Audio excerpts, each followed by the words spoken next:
Pulau Bali adalah salah satu pulau yang terkenal selain karena keindahan alamnya, juga karena kekayaan budaya dan kulinernya.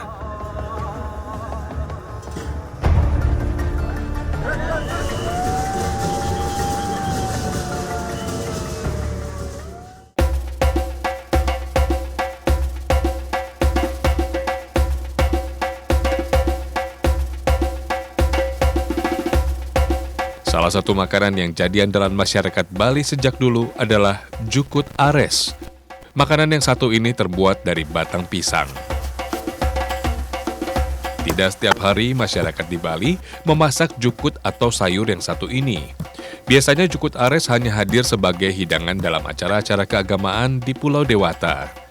Batang pisang yang bisa digunakan harus yang masih muda. Soalnya kalau yang sudah tua, teksturnya lebih keras. Yang masih muda tentu saja butuh trik khusus untuk melembutkannya. Agar jukut ares ini terasa lembut dan halus, cara memasaknya itu dengan ditambahkan dengan garam dan juga dicampur dengan minyak. Jukut dalam bahasa Bali berarti masakan sayur berkuah. Jukut ares berarti sayur dari batang pisang. Sebenarnya hampir semua batang pisang bisa digunakan, tapi yang paling enak adalah ares dari pisang batu atau pisang klutuk.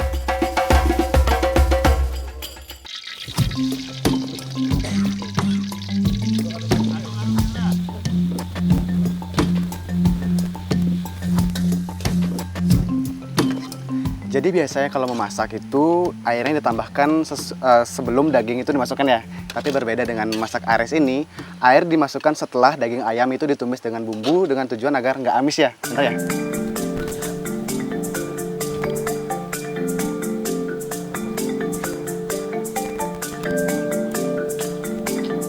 Sama halnya dengan masakan khas Bali lainnya, bumbu yang digunakan adalah bumbu genap. Kalau dalam bahasa Indonesia bisa berarti bumbu komplit, karena hampir semua jenis rempah ada di situ. Belum lagi bumbu wangen yang membuat aroma masakan jadi lebih harum.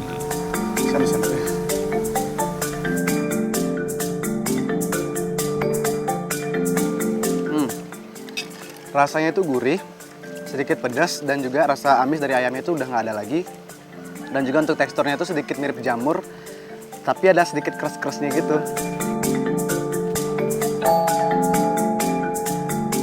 Biarpun sederhana, jukut ares ini tetap enak.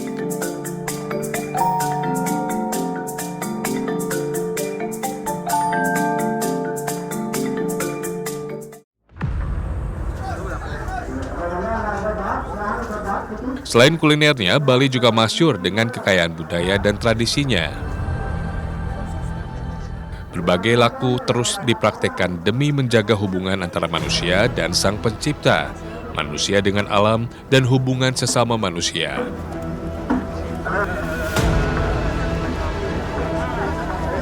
Salah satu tradisi yang sangat populer di Pulau Dewata adalah pelebon, alias ngaben. Ngaben adalah kata yang umum diucapkan untuk upacara pembakaran jenazah bagi umat Hindu di Bali.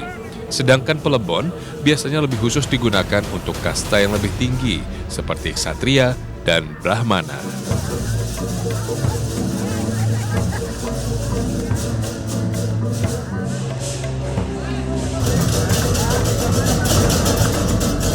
Untuk pelebon golongan ksatria dan brahmana, keberadaan lembu sangat penting. Ukurannya juga sangat besar, bisa sesuai dengan ukuran lembu aslinya. Bade dan lembu inilah yang akan diarak menuju kuburan.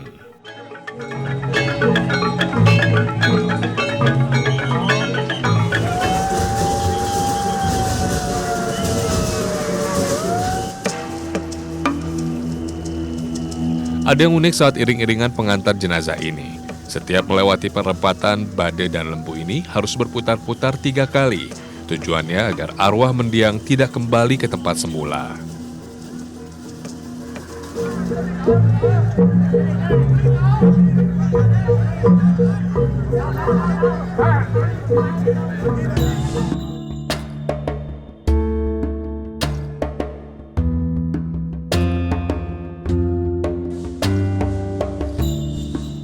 Sesampainya di setra atau kuburan, jenazah akan dipindahkan dari bade menuju lembu.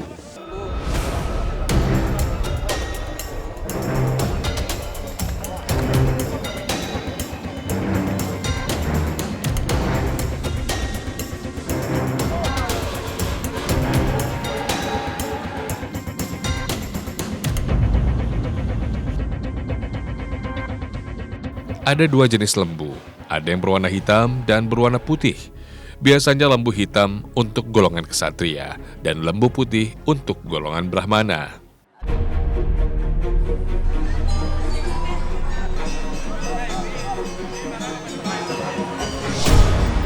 Jenazah akan dibakar berikut lembunya, karena dipercaya bahwa lembu adalah kendaraan sang mendiang menuju khayangan.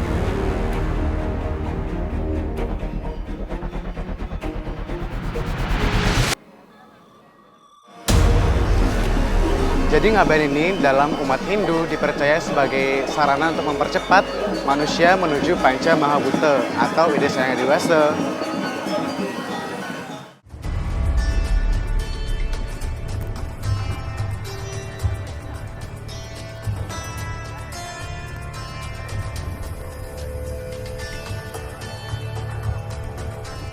Rangkaian acara pelebon tidak selesai sampai di situ. Setelah abu hasil kremasi dikumpulkan, langsung dibawa ke laut.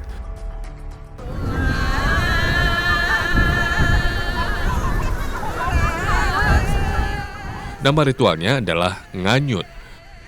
Nganyut menjadi ritual terakhir dari rangkaian acara ngaben atau pelebon.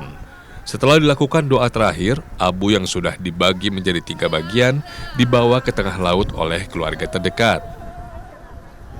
Dengan doa-doa, tangisan, bahkan senyum keikhlasan, keluarga kini rela melepas yang telah berpulang.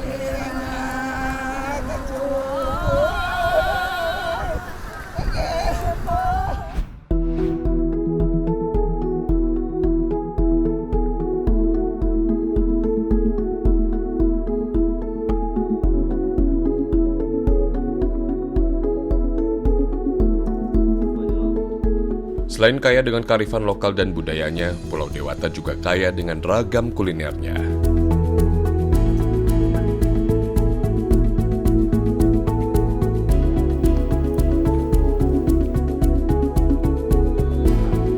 Gonde atau yang di Jawa sering disebut dengan gundo, atau masyarakat Sunda menyebutnya dengan gunda, adalah gulma yang banyak tumbuh di daerah sawah berair.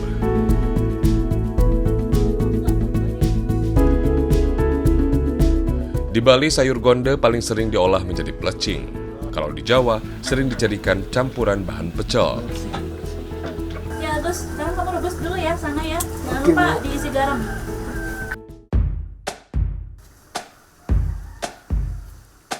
Untuk membuat plecing gonde, daun gonde direbus dulu hingga empuk. Biasanya kalau kita buat plecing, pasti warnanya tetap segar dan tetap berwarna hijau. Nah, caranya adalah ketika kita mau memasak plecing itu, tambahkan garam. Dan kemudian setelah itu, setelah selesai memasak, kita langsung pindahkan ke air dingin.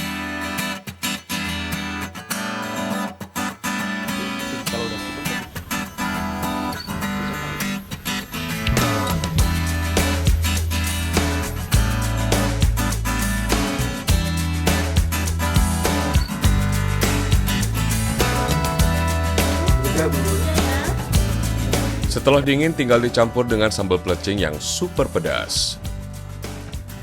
Sambal plecing Bali dan Lombok memang mirip. Bedanya sambal plecing Lombok menggunakan kencur. Untuk rasa, sama-sama mempunyai rasa yang enak dan pedas.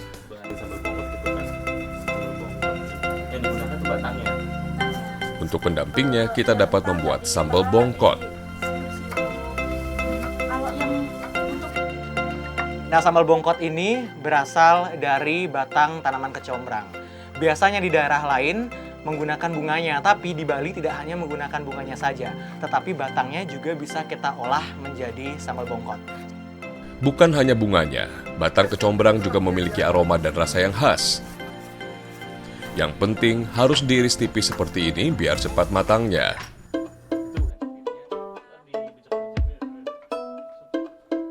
Biar gimana sih garam tadi? Biar getahnya hilang.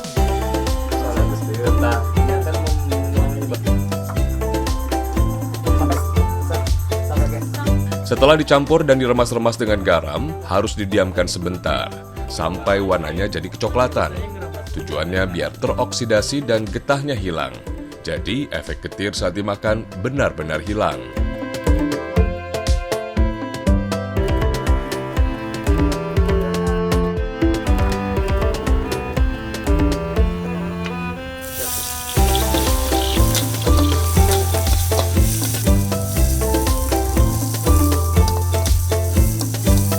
Nah, untuk buat sambal bongkot ini kita akan menggunakan kecombrang yang berwarna coklat. Nah, kecombrang yang berwarna coklat ini adalah kecombrang yang sudah didiamkan dan mengalami proses oksidasi.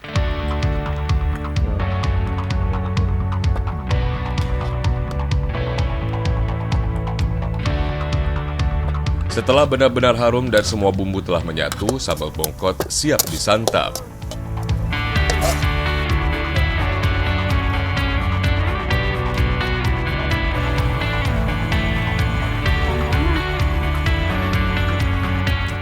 Emang kalau kita lagi makan plecing nggak afdol kalau nggak pedes. Tapi pedesnya itu nggak bikin kita takut untuk nyoba lagi dan lagi. Apalagi kita nyobain sambal bongkotnya ini. Bener-bener aromanya enak banget dan tentunya buat kita nambah lagi. Pokoknya plecing, gonde, dan sambal bongkotnya jan. Bukan hanya enak, gonde juga lengkap dengan kandungan vitaminnya, mulai dari vitamin A, B kompleks, vitamin C, dan vitamin E. Belum lagi kandungan klorofilnya yang sangat tinggi.